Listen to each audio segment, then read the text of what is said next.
Sekarang negara sudah nggak ada, apalagi Indonesia ini negaranya nggak ada, yang ada pemerintah, TNI dan Polri, negara nggak ada, sudah diamandemen tahun 2002. Anda sudah tidak punya Undang-Undang Dasar 45. Ini Indonesia sudah bukan seperti yang diproklamasikan oleh Bung Karno. Anda harus kembalikan, dan saya minta kepada TNI, Polri, kembalikan Indonesia sebagaimana proklamasi zaman dulu. Itu. Makar aku. Makar tersesat menuju kebenaran, betul enggak? Lo memang sudah bukan Indonesia. Ini sudah Undang-Undang 2002 kok ini. Gitu loh. Sudah enggak ada negara. Semua lembaga pemerintah, ASN saja, aparat sipil pemerintah, maka taatnya kepada pemerintah. Padahal ASN taat kepada undang-undang negara, aparat sipil negara. TNI, Polri itu aparat negara, bukan aparat pemerintah. Betul enggak? Mereka permanen sampai pensiun. Kalau presiden cuma 5 tahun, outsourcing, TKI 1. Betul enggak? Lah mengko iki mencah outsourcing kok merentah-merentah sing wis permanen kaya ngene iki. Kira bener tata negara nih kaya ngene iki. Suatu hari kita rubah. Ayo winih-winihku cukul untuk masa depan. Dandani Indonesia. Karena Indonesia tidak bersaing dengan dunia. Indonesia adalah pengayomnya seluruh manusia di dunia. Indonesia adalah penyayangnya seluruh manusia di dunia. Indonesia adalah ibunya seluruh dunia. Ngono lho. Iki Indonesia iki top sak top. Nah, tak kandhani ya. Negara iki gaenane sapa? Gusti Allah apa kowe? Gaenan negara iki gaenane Gusti Allah, gaenane menungso. Kowe iso jamin nek gaenane menungso iku abadi. Dadi suatu hari negara ora ana piye kowe? Ora masalah toh? Nah, Anda disiapkan untuk menjadi manusia pasca negara. Ojo keliru lo ya. Jangan nesu lo ya. Tak kandhani ya, dulu pertama masyarakat keluarga kecil Nabi Adam, Siti Hawa dan anak-anaknya, keluarga kecil baru itu berkembang, terus setelah menjadi satu komunitas mereka nomaden, pindah ke sana sesuai dengan habis tidaknya makanan di hutan yang dihuni. Kemudian ada banjir Nuh, oleh Nabi Nuh setelah mendarat dibagi ngalor, ngulon, ngetan, ngidul. Kan gitu. Terus menjadi tribe, menjadi suku-suku. Jadi lebih besar dari nomaden dan keluarga. Kemudian menjadi kerajaan-kerajaan, ya ra? Aku takon, sing suku-suku saiki sing ngrempel ora? Ada enggak wong ngrempel sak suku ono ora? Lah wis ora ono to. Di sini aja sudah plural loh, Pak. Macem-macem ning kene. Jogja itu kan ono wong ngendi wae sak donya ono. Kan gitu. Jadi sudah tidak ada suku yang ngerempel, tidak ada. Hilang. Kerumunan suku sudah hilang. Kemudian kita bikin yang namanya bangsa.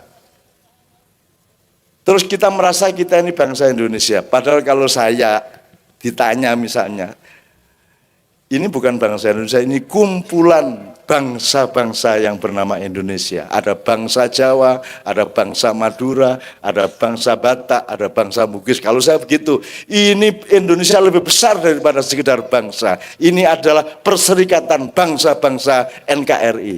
Menurut aku. Lebih Pak Rektor. Bagaimana? Orang Belgia sama orang Belanda bedanya apa? Bahasanya sama, gennya sama, tapi dua negara, dua bangsa. Kita ini 12.000 suku. Kita menyebutnya suku, padahal semua bangsa. Orang Dayak itu bangsa yang besar, orang Jawa bangsa yang besar, orang Minang itu bangsa yang besar. Kok kita menyebut suku? Jadi kita ini memperkecil diri kita sendiri, kita mengkerdilkan diri kita sendiri. Kapan-kapan aku usul jenenge Indonesia itu Perserikatan Bangsa-Bangsa Indonesia. Ngono kuwi. Memang beda kok. Beda. Bangsa Madura itu beda jauh. Beda jauh. Segala macamnya, caranya sholat beda. Kelakuannya sama Allah beda. Kalau naik haji yang dilirik beda. Kalau orang Madura yang dilirik kan, waduh Ka'bah kok enggak dari besi ya. Kalau dari besi kan bisa tak cuil sidik, tak dolan itu kan. dan seterusnya. Kita ini bangsa-bangsa besar. Jadi pada suatu hari, menurut Pak Rektor kan, Pak Rektor tahu sekarang kan sebenarnya sudah bukan negara, Pak. Karena dulu negara itu berdasarkan nation state. Sekarang nation state udah nggak ada. Sekarang negara sudah nggak ada, apalagi Indonesia ini negaranya nggak ada, yang ada pemerintah, TNI dan Polri, negara nggak ada, sudah diamandemen tahun 2002. Anda sudah tidak punya Undang-Undang Dasar 45. Ini Indonesia sudah bukan seperti yang diproklamasikan oleh Bung Karno. Anda harus kembalikan, dan saya minta kepada TNI, Polri, kembalikan Indonesia sebagaimana proklamasi zaman dahulu. Itu. Makar aku. Makar tersesat menuju kebenaran, betul enggak? Lo memang sudah bukan Indonesia. Ini sudah Undang-Undang 2002 kok ini. Gitu loh. Sudah enggak ada negara. Semua lembaga pemerintah, ASN saja, aparat sipil pemerintah, maka taatnya kepada pemerintah. Padahal ASN taat kepada undang-undang negara, aparat sipil negara. TNI, Polri itu aparat negara, bukan aparat pemerintah. Betul enggak? Mereka permanen sampai pensiun. Kalau presiden cuma 5 tahun, outsourcing, TKI 1. Betul enggak? Lah mengko iki mencah outsourcing kok merentah-merentah sing wis permanen kaya ngene iki. Kira bener tata negara nih kaya ngene iki. Suatu hari kita robah. Ayo winih-winihku cukul untuk masa depan. Dandani Indonesia. Karena Indonesia tidak bersaing dengan dunia. Indonesia adalah pengayomnya seluruh manusia di dunia. Indonesia adalah penyayangnya seluruh manusia di dunia. Indonesia adalah ibunya seluruh dunia. Ngono lho. Iki Indonesia iki top TNI tidak pernah tidak juara dalam perlombaan tembak dan lain sebagainya. Tidak pernah tidak juara TNI, padahal fasilitasnya paling rendah dibanding tentara-tentara di seluruh dunia. Tapi jangan tanya, tentara Amerika berani sama TNI? Tidak berani. Israel tidak berani, Cina tidak berani. Baru sama burung lang karo kowe. Ini lebih bahaya, Pak. Sampean kan cetha perangi. Ada strateginya, ada iki arah cetha perangi, Pak. Jadi kue pendekar ban hitam karate ini nek musuh cahedan kan ya angel toh ya. Tepuk tangan untuk beliau, untuk Kapolsek dan Pak Dan Ramil, untuk Pak Rektor ya bersama Rafi. Oke, sekarang kita nikmati bersama, kita istirahat sebentar pikirannya, kita nikmati, karena pada dasarnya kita ini semua ini negara istimewa Indonesia, bukan hanya daerah istimewa Indonesia. Sebenarnya seluruh negara ini adalah negara istimewa Indonesia, gitu ya, bukan negara Islam Indonesia. Islam tidak perlu jadi label. Rasulullah tidak pernah bikin komunitas Islam, tidak pernah. Yang disebut itu hanya budaya, yaitu kaum muslimin dan muslimat. Syariat Islam adalah Anda diciptakan Allah menjadi orang Indonesia, bukan menjadi orang Arab. Maka Anda wajib menjaga tanah air Indonesia, sehingga nasionalisme Indonesia itu wajib hukumnya. Karena hakikatnya adalah Anda diciptakan Allah menjadi orang Indonesia di bumi Indonesia, wajib ora kuwi. Kowe nek dikai driji 5 berarti kowe wajib ngingu driji 5 kuwi, ora njur kok putus kok ganti drijine wong liya kan begitu. Nah, salah satu perwujudannya ada yang namanya Forum Kerukunan Umat Beragama, Pak Rektor. Sekarang ini setiap pejabat kalau pidato itu salamnya 5 macam. Assalamualaikum warahmatullahi wabarakatuh, Om Swastiastu, Shalom, Rahayu, salam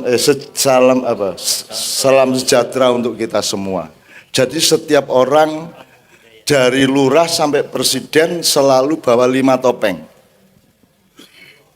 Saya ingin coba pakai nalar. Sama enggak maksudnya shalom sama assalamualaikum? Meskipun ada bedanya pasti, tapi maksudnya adalah janji untuk saling menyelamatkan, bener enggak?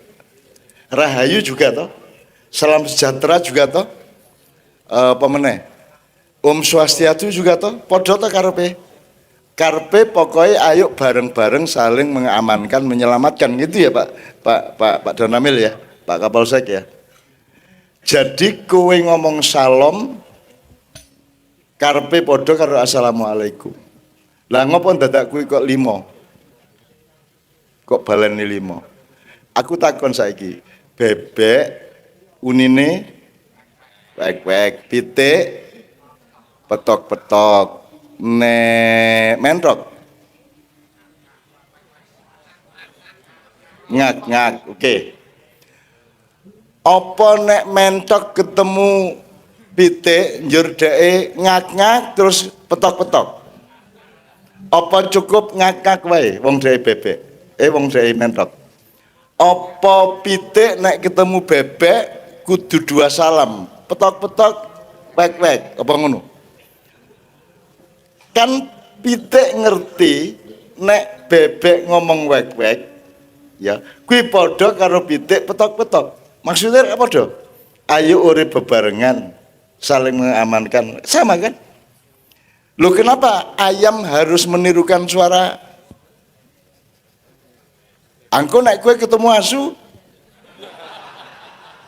pada assalamualaikum huk huk gitu. Asune sing kerepotan. Asune kerepotan bar huk huk terus arep ngirokke assalamualaikum ra iso. Padahal kalau asu huk huk itu juga janji bahwa dia akan menaati sunnatullah atau syariat Islam itu tadi. Betul enggak? Jadi kenapa kalau Anda orang Islam ya ucapkan assalamualaikum. Nanti kalau yang Anda kasih assalamualaikum orang Hindu dia akan mengatakan membalas rahayu. Kan begitu?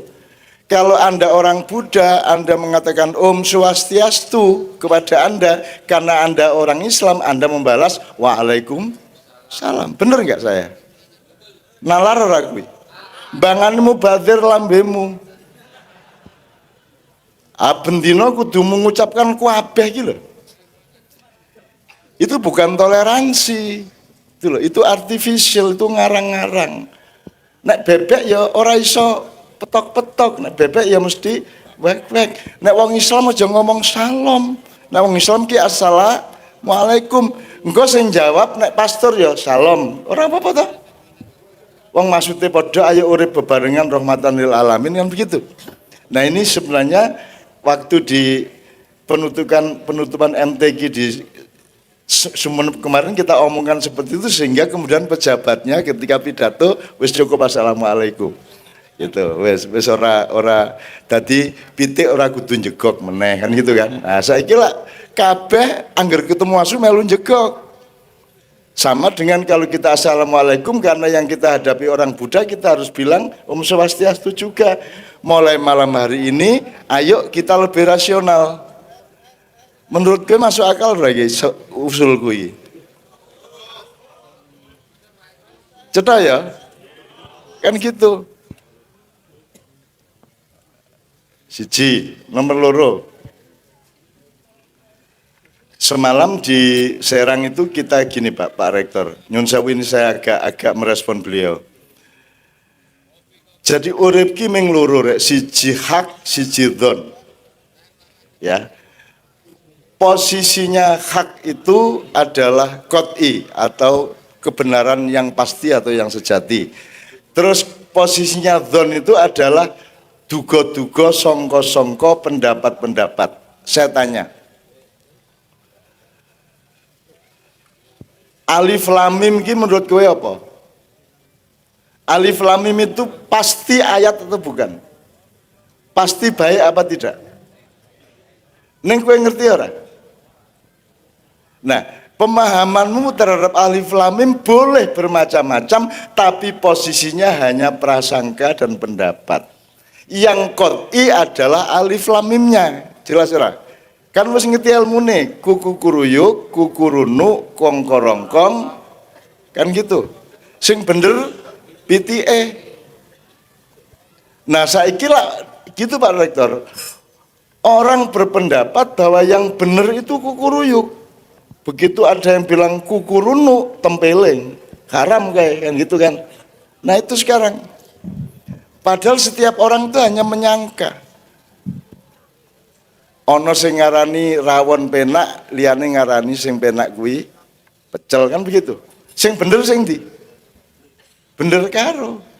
Kalau teori kamera, Anda saya foto dengan kamera ini kan ada yang handphone bagus, ada yang handphone biasa, hasilnya salah apa bener semuanya? Bener semua, tapi beda enggak? Beda. Kebenaran tidak harus sama, kebenaran bisa beda-beda. Nek kameramu ming Nokia gedang kae, ya toh, hasilnya ya ming bluwu ya toh. Nek kowe Samsung S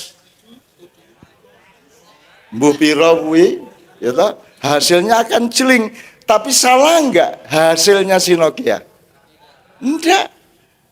Jadi tidak apa-apa, orang itu belawur sidik rapopo. Makanya di Ma'iyah Pak, orang tidak boleh berdebat mengenai kebenaran kecuali dalam konteks akademis dan ilmu, tapi tidak boleh di dalam reaksi silaturahmi budaya.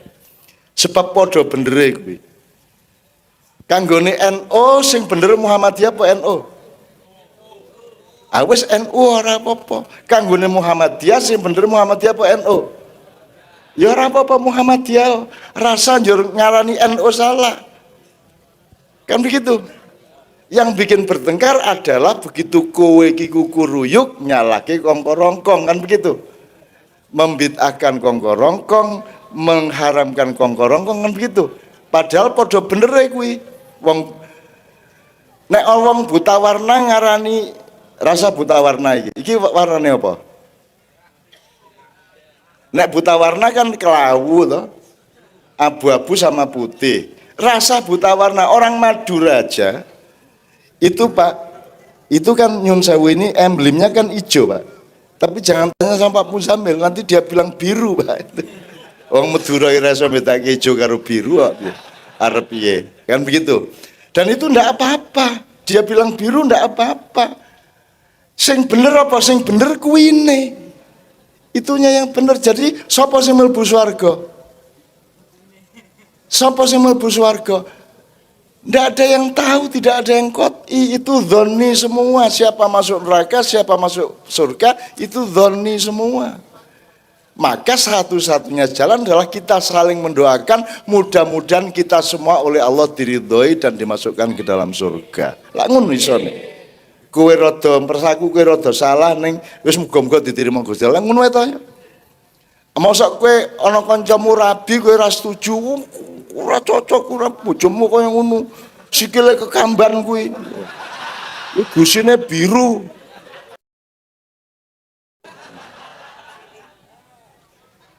Ora iso.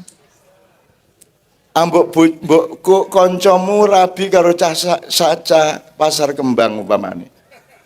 Kowe diundang resepsine teko ora?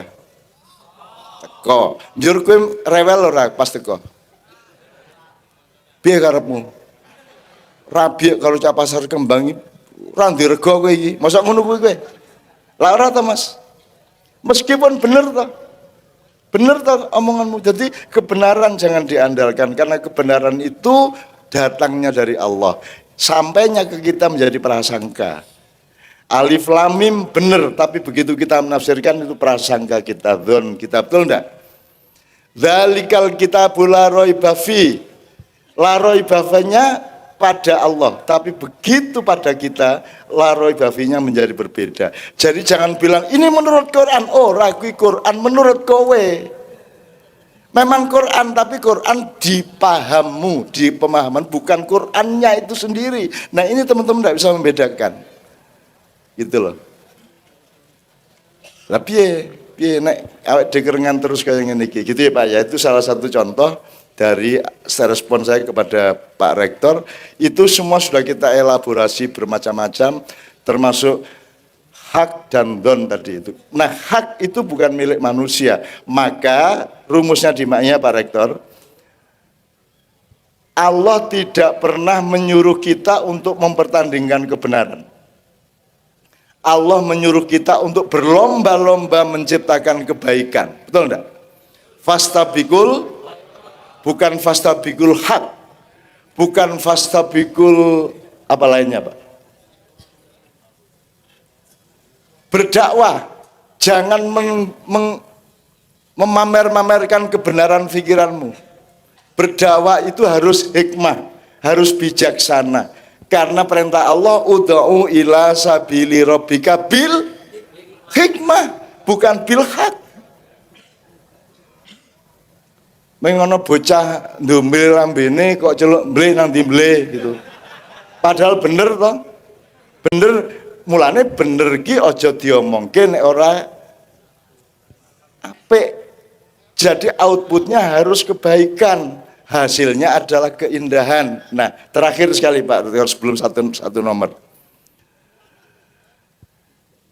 Pertandingan di dunia ini bukan kebenaran, sapa sing luwih bener ora, tapi sapa sing luwih apik. Nggih mboten? Fastabikul khairat. Jangankan di bidang agama dan akhlak. Messi pemain terbenar sedunia apa pemain terbaik? Loh, bal-balan loh padahal gue. Tapi terbaik loh. Nggak sadar loh mereka, the best. Bukan the most true player, enggak. Tapi terbaik. Muhammad Salah, pemain tersalah ya gaya. Bocah ijan. Pemain terbaik tuh. Sarjana lulusan terbaik, bukan lulusan terbenar. Terbaik. Dan baik itu urusan akhlak sebenarnya, urusan keindahan puncaknya. Akhlak yang baik menghasilkan keindahan. Sholat puncaknya apa? Wah, sholatnya bener, ngono. Apa? Sholat itu puncaknya khusyuk. Saya tanya, khusyuk itu bener apa baik apa indah? Indah. Puncaknya adalah keindahan. Dan apa yang paling mewakili keindahan dalam hidup kita ini? Cinta. Dan transaksi kita dengan Allah adalah transaksi cinta. Jelas ayatnya, in kuntum tuhibbunallaha fattabi'uni. Kalau memang engkau cinta kepadaku, kata Allah, ikutlah Muhammad. Kan begitu. Jadi transaksi nih, perjanjianmu karo Gusti Allah ki orang gon bener, orang gon ampuh, orang gon kuoso, orang gon sugih, orang gon dudeng, tapi nggon tresno apa ora tresno. Jadi jangan memamerkan kekuasaanmu, jangan memamerkan kepandaianmu, jangan memamerkan kekuatanmu, jangan memamerkan kealimanmu, jangan memamerkan kekayaanmu, tapi tunjukkanlah dan praktekkanlah cintamu kepada Allah dan kepada semua makhluknya. Lu kira-kira ya. Anda sudah bersaudara belum ini? Tadi kan belum kenal sebelumnya. Anda sudah laba persaudaraan. Nanti sampai ke akhirat ini ya semua ini ya. Gitu ya. Wes saiki tolong menolong sing duwe kantor iki kayak penggawean iki sing cawono sapa iki ya. Sing ben cetha ya. Ya gitu. Sing duwe adiayu kayak koncone iki mau ya. Tuh dan seterusnya. Oke, nomor 2, Anda lihat. Ini tadi tidak sengaja kelompok ini kan kelompok kedua. Ada di tengah-tengah. Ini kelompok 3, kelompok 1. Teman-teman sekalian, Anda lihat. Yang 1 dan 3 itu eksplorasi rohman, eksplorasi ngelihat masyarakat secara luas. Kemudian menemukan titik-titik simpul dari permasalahannya. Dan ini sifatnya sudah solusi. Ini sifatnya adalah pendataan yang paling parah dari problem-problem masyarakat. Yang di tengah-tengah ini namanya juga dia di tengah-tengah, maka kalau yang A sama C itu perjalanan keluar, mereka perjalanan ke dalam. Mereka bertafakur. Jadi grup 2 ini tafakur. Semua tentang kesadaran diri, semua tentang mentalmu, mental awake dhewe, moral awake dhewe. Jadi dia tidak mengkritik siapa-siapa, dia melakukan introspeksi dan tafakur. Berarti ada keseimbangan, gitu ya. Dan ini tidak disengaja. Ternyata memang sebenarnya ini formasi dari masyarakat itu ada yang bagian eksplorasi keluar, timnya harus lebih besar, tapi tetap harus ada yang tengah-tengah yaitu yang bertafakur. Jadi kita tidak hanya menyalahkan globalisasi, tidak hanya menyalahkan pemerintah dan negara, tapi kita juga harus bisa menemukan kesalahan-kesalahan kita sendiri. Itu ya kira-kira. Jadi ada 2 poin. Saya tanya sederhana dulu sebelum Pak Rektor, yang grup 1, nomor 1 hoax, yang kedua kafir. Oke, menurut Anda kalau orang nuduh kafir itu hoax apa bukan? Hoax. Hoax juga. Nomor 3, Cebong. itu hoax apa beneran? Hoax. Hoax juga. Keempat, Israel. Iya. Gelak ngarani to mengan. Iya. Ya, hoax apa bukan?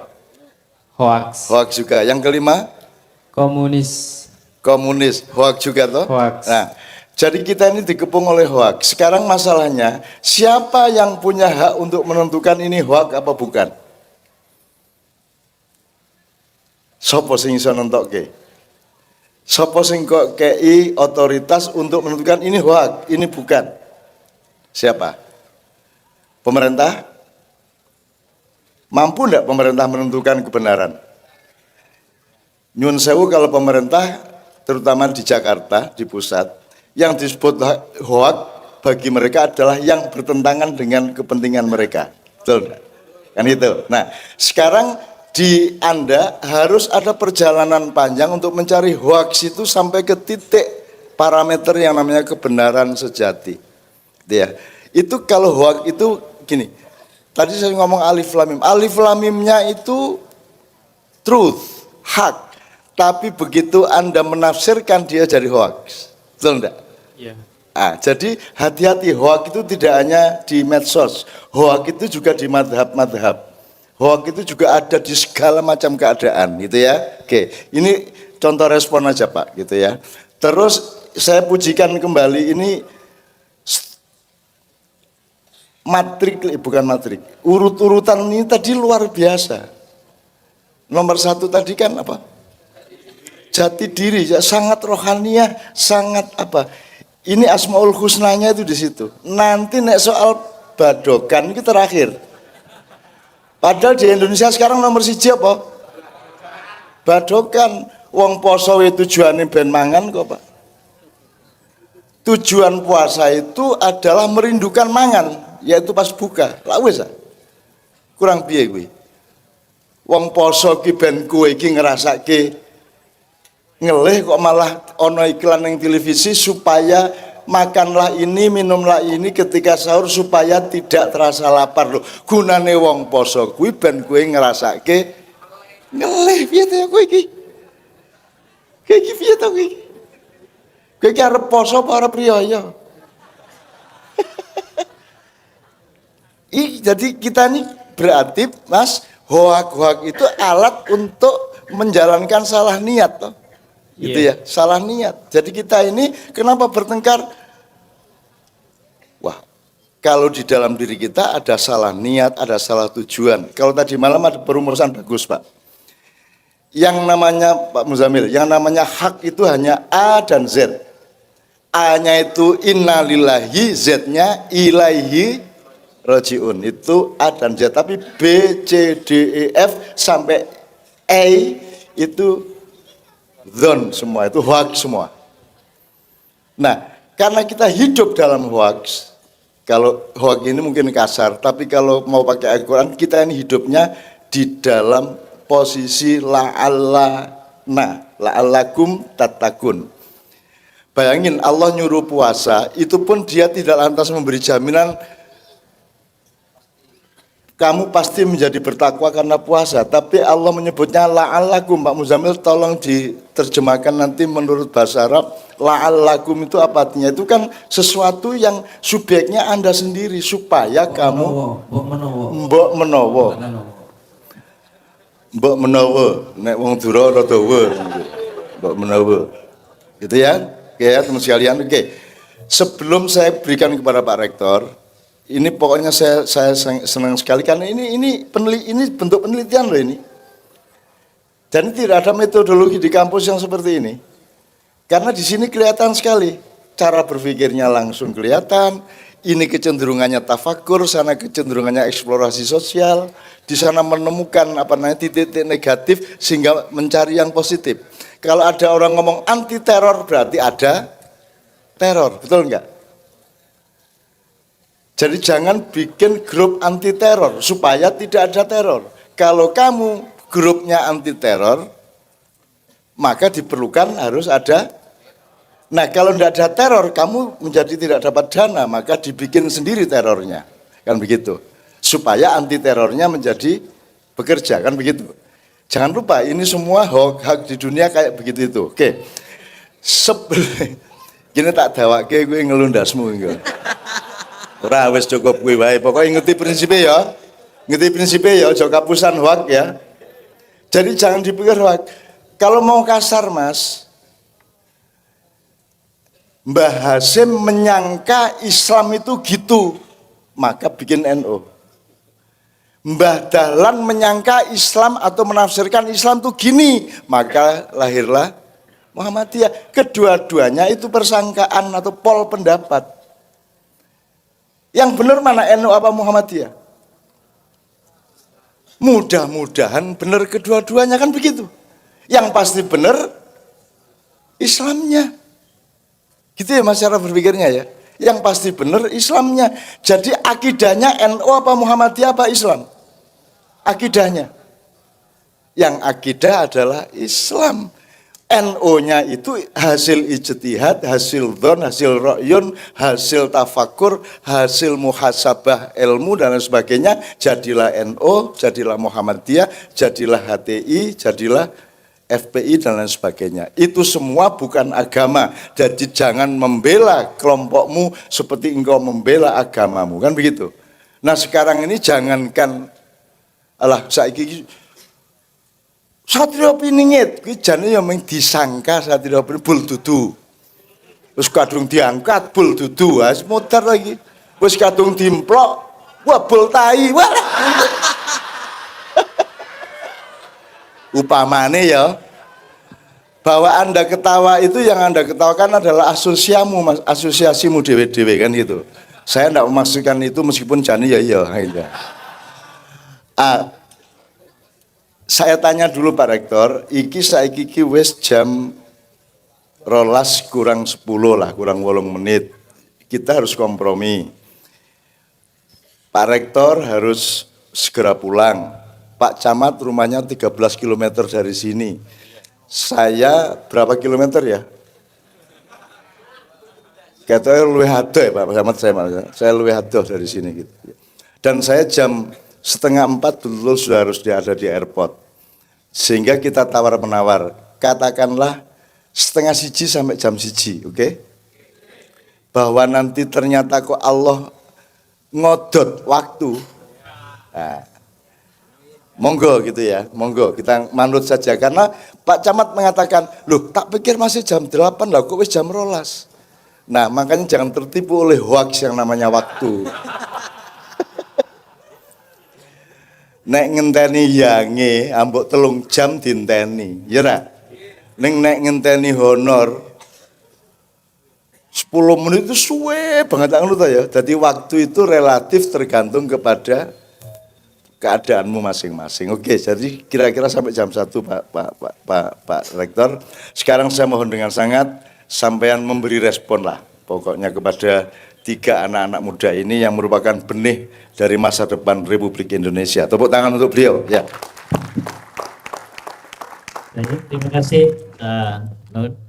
Ini luar biasa. Jadi ini potret pemimpin tuh ya seperti ini. Jadi harus melihat yang ada di lapangan. Jadi tidak boleh berasumsi. Asumsi itu menurut saya, ya tidak boleh seperti itu. Jadi Anda bertiga ini adalah potret-potret pemimpin. Jadi yang dikatakan oleh Pak dan Ramil tadi, Anda semua itu adalah masa depan. Nah, inilah masa depan yang akan dibangun berangkat dari apa yang ada di lapangan. Yang tadi Mas siapa namanya? Mas Maru. Nah Mas Maru kalau mau lulus, ya ini ditulis. Siap. Ya. Siap. Ya. Jadi Nera lulus kondo aku. Jadi nulis skripsi itu ya dari ini, dari lapangan ini, kemudian dicari jawabannya, Cak Non tadi dihubung-hubungkan, namanya dianalisis. Sudah nanti lulus, Kalau nggak mau tanda tangan pembimbingnya, yang tanda tangan saya itu. Amin. Jadi begitu. Jadi potret pemimpin yang luar biasa. Jadi seorang pemimpin harus berangkat dari lapangan. Jadi tidak boleh berasumsi menurut dirinya. Saya kira begitu. Dan saya setuju yang disampaikan oleh kelompok 3. Memang jati diri. Jadi kita ini kan di dunia, ya, ini kan tidak ada lagi negara, yang ada itu hanya geografis gitu loh. Karena konsep itu sesungguhnya antar negara itu sudah bercampur baur, ya. Jadi tidak ada lagi yang strict atau yang itu menurut negara ini, menurut negara lainnya. Karena apa? Karena dengan era teknologi kita bisa tahu apa saja dan bisa melakukan apa saja. Ya, sehingga yang ada itu hanya geografisnya. Kita di Indonesia, yang lain di Australia, yang lain di Amerika, dan seterusnya. Tetapi secara konsep itu akan sama. Bapak Ibu hadirin, diramalkan di negara Eropa, itu nanti dalam jangka waktu yang tidak terlalu lama, itu akan berubah jadi Islam. Ya. Ramalan. Karena apa? Karena ini era teknologi, saling belajar, ya, tidak ada sekat-sekat lagi. Dan itu diperkirakan juga akan meluas, ya. Karena kebenaran-kebenaran yang ada di ajaran Islam. Mudah-mudahan terus Islam akan berkembang seperti itu. Nah, saya kembali ke persoalan jati diri. Memang inilah yang menjadi landasan kita ke depan. Kalau di teori pendidikan namanya pendidikan karakter. Jadi karakter kita masing-masing. Jadi karakter itu yang akan membangun masa depan. Nah, karena itu saya sangat salut yang kelompok 3 ini bisa menangkap masa sekarang, ya, apa yang ada di masyarakat, perlunya karakter. Jadi perlunya jati diri untuk membangun ke depan. Persoalan kemakmuran tergantung bagaimana kita melihat. Ketika kebutuhan kita terpenuhi, mungkin kita akan melihat sudah makmur gitu loh. Tapi ketika yang bekerja tadi atau dia berjualan kok tidak laku-laku, dia akan menjawab belum makmur atau tidak makmur itu. Jadi sangat relatif kemakmuran menurut versinya di masing-masing. Jadi sesuai dengan itu. Nah, persoalan keadilan lah intinya di situ. Jadi persoalan keadilan ini yang menjadi bagian dari bagaimana negara menjamin masyarakat, pemerintah menjamin kita semua, yaitu dengan prinsip-prinsip keadilan. Jadi bukan sama rata, bukan sama rasa, ya, tetapi adil sesuai dengan apa yang dibutuhkan. Tadi Cak Nun membicarakan persoalan hak, ya, itulah bagian dari keadilan. Saya kira 3 ini yang saya tanggapi. Kemudian dari kelompok 1 yang sekarang memang eranya era hoax ini. Ini kita harus hati-hati, jadi jangan terlalu percaya pada berita-berita yang tidak tahu kebenarannya. Jadi memang kadang-kadang ada sekelompok orang itu yang sukanya begitu. Jadi sudah aman-aman kemudian dibuat supaya ada sesuatu yang dinamisnya itu dinamis negatif dengan hoax-hoax tadi. Karena itu kita harus hati-hati, jangan percaya kalau ada sesuatu itu kontra. Nah, itu apa yang ditangkap oleh kelompok 1, saya kira memberi peringatan pada kita untuk lebih hati-hati. Jadi kita harus berdasarkan data yang sesungguhnya. Tidak boleh kita berprasangka, tidak boleh kita menurut masing-masing. Nah, yang disampaikan kelompok 2 ini adalah nilai-nilai, ya, prinsip yang akan menjadi landasan kita. Ini mudah-mudahan juga kelompok 2 yang tadi menempatkan gotong royong di terakhir, menurut saya gotong royong itu harus diangkat yang pertama. Karena kita bisa semuanya hari ini bisa berkumpul berkat gotong royong. Coba kalau ini kan diunduh oleh Pak Warno dan Mas Sabto. Kalau tidak ada gotong royong di antara masyarakat Logo, tidak mungkin terjadi. Kiai Kanjeng ini kalau tidak ada gotong royong, tidak mungkin. Cak Nun mau nabuh semuanya, nggak mungkin gitu loh. Jadi Cak Nun itu hanya seorang, maka butuh orang lain. Itulah perlunya gotong royong. Ya, sehingga ini bagian dari saya kira yang harus kita kembangkan. Saya kira begitu Cak Nun yang bisa saya sampaikan. Terima kasih. Assalamualaikum warahmatullahi wabarakatuh. Saya mengingatkan. Jadi sebenarnya ilmu tidak terletak pada faktor-faktornya, tapi susunan faktor itu juga mengandung ilmu, itu namanya terminologi Pak ya, atau yang melahirkan metodologi kalau di kampus gitu ya. Jadi ini ilmunya tidak terletak pada poin-poinnya nomor satu, tapi pada cara Anda mengurutnya. Anda mengerti mana wajib, mana sunat, mana mubah, mana makruh, mana haram. Anda ingat ya di awal-awal Ma'iyah, masuknya Islam ke Indonesia itu mulai abad 8 sampai abad 12 sudah masuk tapi tidak laku karena apa? Karena yang membawa adalah orang yang nomor 5. Orang yang urusannya adalah kapitalisme dan perdagangan. Ya, betul enggak? Dulu kita nyun sewu Pak Rektor, ini kita belajar gampang-gampangan. Ono wong kuwasa, ono wong kuat, ono wong pinter, ono wong sugih, ono wong apik. Ya. Ketika yang bawa Islam ke sini wong sugih, pedagang dari Gujarat tidak laku. Karena orang Jawa sudah punya nilai bahwa yang tertinggi di antara manusia adalah orang yang baik. Betul enggak? Ketika yang bawa Wali Songo, itu dia identitas utamanya jati dirinya adalah orang yang baik. Dipercaya dalam waktu 3,5 tahun Islam melebar ke seluruh pulau Jawa dan Nusantara. Nah, dari contoh itu Anda kan sekarang tahu, kita selama ini sudah menyimpulkan bagi masyarakat kita sekarang yang nomor satu itu apa? Praktekin yang masyarakat. Sing paling didoleki wong saiki apa dadi wong apik apa dadi wong sugih? Semua kan mau kaya, Pak. Semua kuat untuk kaya, pinter untuk kaya, alim untuk kaya, betul enggak? Kuasa untuk kaya. Nah, sudah lahir generasi muda, Pak. Sudah berubah seperti nenek moyangnya dulu. Yang nomor satu adalah jati diri. Karaktermu, dirimu itu siapa? Carilah dirimu, kan begitu. Nanti soal mangan, soal itu soal nomor 5 kan begitu. Meskipun itu tetap penting. Dan kita sudah tahu Pak, kalau di Jawa kan ada sandang, pangan, papan. Pangan nomor loro.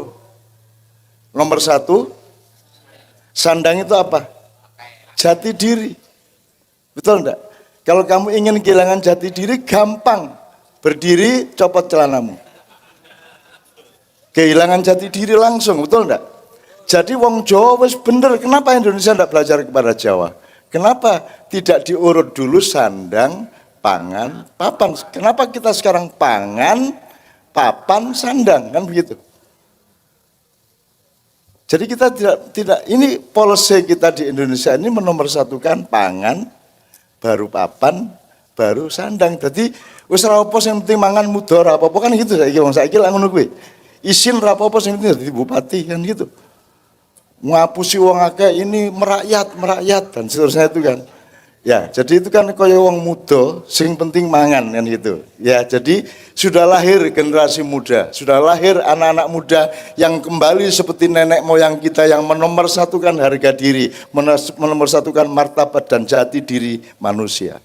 Hanya dengan manusia yang mesti jati dirinya, maka cita-cita Telogo ini yaitu nguwong ke wong, memanusiakan manusia. Tema pada malam hari ini tercapai sudah dengan adanya 3 kelompok ini. Dan saya ya Allah jadikanlah mereka pemimpin-pemimpin masa depan.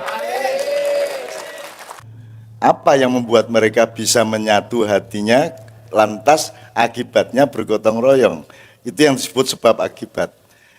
Banyak sekali polisi-polisi dari pemerintah yang memaksa-maksakan harus rukun, harus plural, harus begini.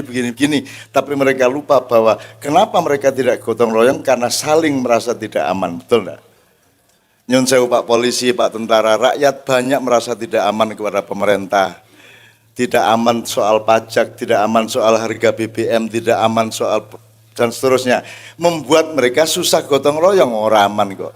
Ini sekarang ini terjadi gotong royong luar biasa karena berangkatnya dari satu komunitas kecil yang sudah merasakan kita aman satu sama lain sehingga kita ikhlas untuk membantu apa saja.